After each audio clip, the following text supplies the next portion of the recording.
Let's go to Alicia in Philadelphia, where I was born and raised. The playground's where I spent most of my days. How are we doing? Hey, how's it going? Hey, good. How are you?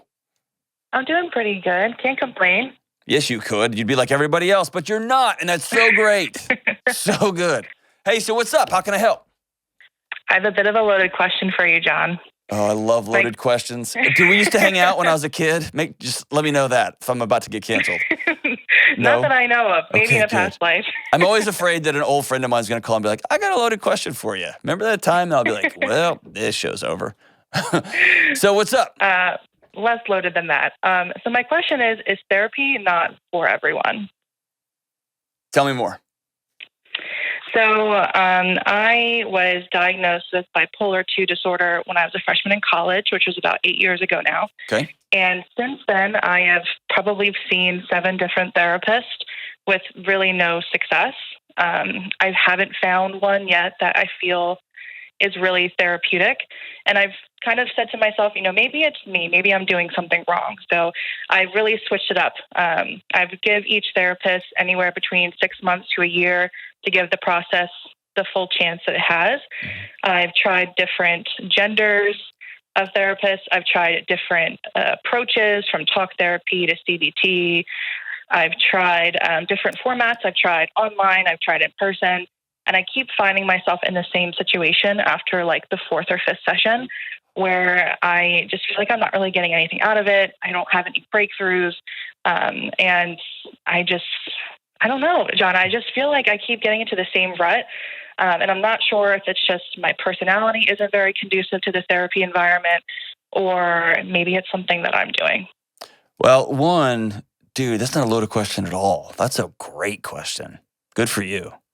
And number 2, dude, like the fact that you were willing to step out and go, hey, I'm looking at all of these things and there's one common denominator and it's me, maybe it's me. That's a level of reflection that many don't ever make it to. So good for you. That's great. Let me ask you this. Why would you go to counseling? Why would you go? What are you hoping to get out of it? It's a good question. One of the things I've tried to do with the last 2 is do exactly what I think you're asking, is like, what are the actual objectives that you have for going? Mm-hmm. And I found that there's kind of like 3 for me. The first is dealing with any childhood baggage that I still have that I haven't had the chance to really go through myself. The second is dealing with some things that I've noticed trigger my bipolar disorder pretty bad. So whether it be like imposter syndrome at work or executive dysfunction in my life. And the last is usually around relationships and how to better foster those, because I also have a lot of difficulties with that in my life. I'm a very private person. I'm like the mysterious friend that everyone has. Just like I'm the friend that I ask thousands of questions, but I don't really answer them myself. So why have you chosen that identity? That's a great question. I don't know. It's just something that feels very comfortable for me. Yeah, it serves you in some way. What is it? Less judgment for sure, right? You can't be judged if people don't really know much about you. But you get to be the judge of everybody, which is awesome. Yeah, right? It really benefits me. Yes. So, can I ask you a couple of hard questions? Yeah, I asked you one. I think that's fair. Oh, you asked me. You gave me a softball. No, that was awesome. At this point, what childhood baggage do you not know about? That's a good point. I think I probably know it. I lived through it. Is there anything unspoken? In what way do you mean? Can you rephrase? Did you have childhood trauma of some sort? Yeah, so I had, my father is extremely mentally ill. He's not only has bipolar, but he also has schizophrenia. Okay. So I had a very chaotic childhood. Yep. From just parents that didn't really know how to parent and also just didn't have the mental stability to be able to do it successfully. And underneath that, so number 1, yes, that is a major, major trauma, having a chaotic childhood.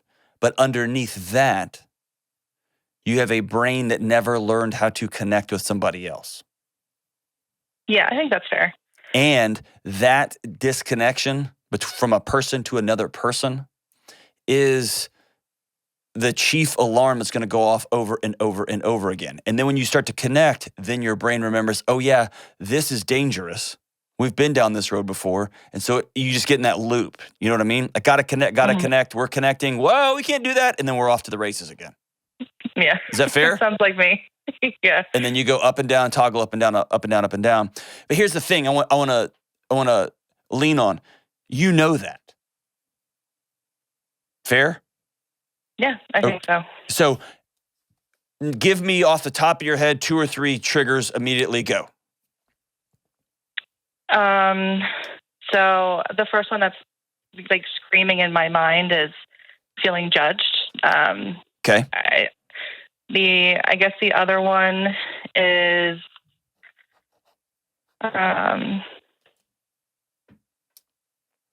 I don't know. The feeling judged one just seems so big in my mind that it almost takes up like 2 or 3 spots. Why?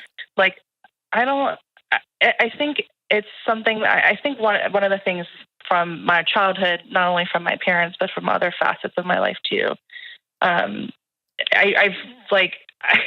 I just never really had a chance. So like when I was born with a birth defect. So I was already like in an outcast kind of situation. Mm. And then I grew up with parents who were super chaotic, and I was known as like the kid in the neighborhood from like that crazy house. Mm. And then as I got older, I started gaining a lot of weight. I was the chubby kid. So like that was an outcast. And then as I got older than that, I found out I was gay. That was an outcast. So I think I found myself, like, the less I tell people about myself or my surroundings, like, the less I'll be judged. So can I push on that? That's come from? Yeah. The name of my new book, I don't even know if I'm allowed to say it. Can I say it? Here's the name of the new book. My new book. It's like you're setting me up here. I'll send you, I'm going to send you a free copy. It didn't come out for a few months, but you're like setting me up here. The name of the book is Own Your Past, Change Your Future. And here's where most mental health practitioners get stuck. And more importantly, here's where most mental health clients can get stuck. Is you know your past. Those things happened. They are real. And then what is next is up to you. And it sounds to me like you have made an identity out of what happened in the past, and that identity prohibits you from living a rambunctious, joyful, exciting, adventurous life. And every day is some sort of reckoning or trying to reconcile a past that can't be reconciled. It just is. And there's a period at the end of that sentence. And it sounds like you spent the last 8, 9, 10, 20 years trying to go back and edit that sentence that can't be edited, instead of using that energy to write something new. Hear what I'm saying? I think that's fair. Yeah, I hear what you're saying. And so as somebody who's got my own triggers for a number of things, the key to moving forward in your life is leaning into the triggers until they don't trigger you anymore, not running from them. So the key, if you have a traumatic, abusive childhood, is I think the name of the book, Seeking Safety, Finding Safety. You work with a counselor for 12 to 16 sessions, or that's where the whole MAPS thing with psychedelic, whatever the path you take, the goal is I can think about those things that happened to me, I can remember them, and my body doesn't take off on me. That's the choice to heal. That you could say, man, I was judged and I was abused, I was neglected, I grew up in a chaotic home, I don't even have a picture of what love looks like, and I'm going to go find it. And I am worth being loved, and I'm worth laughing, and I'm worth having an adventure, and I'm worth people finding out all of me and still loving me anyway. That's where it becomes a choice. Tomorrow becomes a choice. Today becomes a choice. The past, you can't. It is. So my question for you is, I think if you go to a therapist to get the magic sentence that's going to go, that's it. Like the Good Will Hunting moment, where he's like, it's not your fault. And you hug, and it's like, and I'm going to go see about a girl. It's one of my favorite movies of all time. That's not how therapy usually works. It sounds what you need is somebody to hold you accountable to as you practice a new identity. And the identity would be, I am worthy of being loved. And you know what practice is? Someone holding you accountable. Accountable is a fancy word for judge. Oh, boy. You're going to have to get a counselor or a therapist or a psychologist or a friend or a mentor or a coach, somebody who will sit with you and you say, I am going to start treating my body right. And that will look like, on most days, I'm going to eat well and I'm going to exercise. Come hell or high water, I'm taking care of my body. I am going to journal my negative thoughts. I'm going to write them down and I'm going to email them to you every day. And if I don't, you're going to call me, which is a form of judgment. And then you're going to trigger and you're going to either go way up or way down. And you're going to have to say, no, I'm going to be in the middle of this. Are you still taking your medication? Yes, I am. Religiously. Okay. So I'm going to continue to take my meds. I'm going to continue to do the things that are going to help me be well. But here's what I want you to hear. You're practicing this new stuff because you've never done it before. And this is much more about physical practice than it is cognitive practice. I think you've cognitively practiced yourself into the ground. Is that fair? Yeah, I think so. Do you think a lot? Sounds like you've thought a lot for the last 10 years. Yeah, I think I'm a very, very, I think you've also noticed I'm a very reflective person. Yes. But you spend so much time in reflection that you're letting every day go by underneath you. Yeah. Like you're driving forward by looking in the rearview mirror. Mm-hmm. And I'd love for you to look out the windshield. It's so much bigger. There's so much awesome stuff ahead of you if you will let yourself be loved. And that means you have to let yourself have risk. And that means you have to let yourself get hurt again. And that, to answer your original question, is what a counselor can do. Many people don't know why they feel the way they feel. I think you know. What a counselor could help you do, or a friend or a coach, right, could help you then say, okay, what happens next? I want to practice what happens next. And here's the simple truth. And this is ancient and this is neuroscience. It's everything in between. Here's the 3 things you can control. You can get connected to a group of people that care about you and love you. That could be 1 person, that could be 5 people. You can change your thoughts and you can change your actions. And that's it. How does that sound? It sounds doable. I mean, I think I'm down for anything, right? Like, I'm at a point where I know something's got to give. I just don't really know what has to give. Okay. So I think you've helped giving me a bit of a clearer path of what that could look like. I would love you to give counseling one more try. And I want you to set a series of identity goals. And this comes from James Clear stuff. I think it's one of the wisest sentiments I've heard in the last decade. Here's what it is. When you're going to change your life, you're going to change your behaviors, change your actions, change your habits, whatever that looks like. Start with who I want to be and then reverse engineer it. Because most of us start with, I want to lose 20 pounds. I want to start dating. I want to go on 4 dates this month. We set these arbitrary numerical goals. And man, we can all grit our teeth and grind out 10 pounds, but it just comes right back because we're the same person. Mm-hmm. The way to do this sustainably is to say, I'm the kind of person who's a steward of their body. I'm a kind of person who's the steward of their mind. I take care of my brain. What does that mean? That's going to impact what I watch, how much I sleep, not scrolling the internet 24/7, taking a class at the local library for free on how to knit or tile a bathroom. Whatever it's going to be, I'm going to invest in myself. I'm a guy who says yes and goes on adventures. That's the one for me because I have a tendency to get exhausted and I turn into a recluse. And one of my core identities is I will say yes to adventures. I ended up on an adventure this weekend, Alicia. Dude, it was bananas.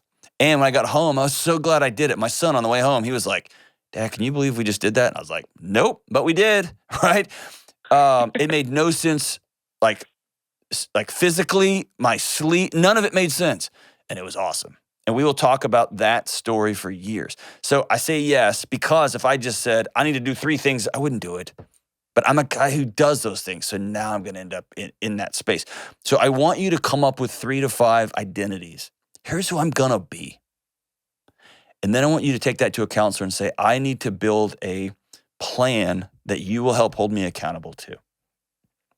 And we're not focusing on the past as much anymore because now we're focusing on moving forward. And you have to become okay with being in a relationship with someone who can hold you accountable. That's life. Sounds like a plan, John. Do you promise? No, yeah, seriously, I will. I promise. Will you write me back and say you're full of crap? Do it in one of your low seasons. Getting a low letter from somebody with bipolar is one of the most harrowing yet awesome things because it is so caustic. And after you read it, you're like, oh my. And then a few weeks later, you talk to them like, I didn't mean that. And then you're like, wait, what? So you wait. You know what I'm talking about. You've sent those, right? Me? No, never. Yes, I love it. So you promise you'll, how about this? Here's the thing, just for the listener. I want you to write down your 5 identities, and I want you to email them to me. I'm going to read them on the internets. We're all going to hold you accountable. You game? All right. I'm game. Yeah, let's do it. All right. And then you're going to go find one more. You're going to give it one more shot.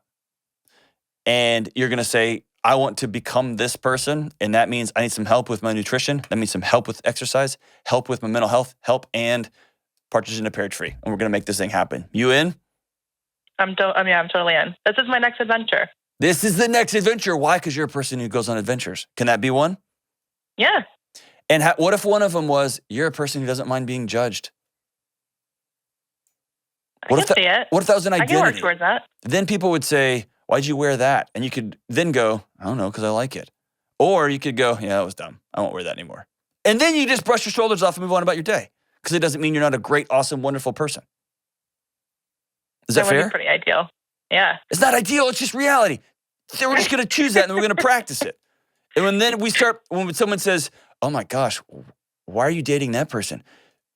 Then your heart takes off on you and you start to go, Rah! Then you just get curious and go, why is my body take? Oh, judger. I'm a person who doesn't mind being judged. Cool. Thanks for sharing. Thanks, Sean. Idiot. Fair? Yes. Yes. Be curious. Be curious. And change your identities. Get connected. Change your thoughts. Change your actions. Freedom! Can we do that? Can we be Braveheart here for a second? Alicia, now you're solving for freedom. You're awesome.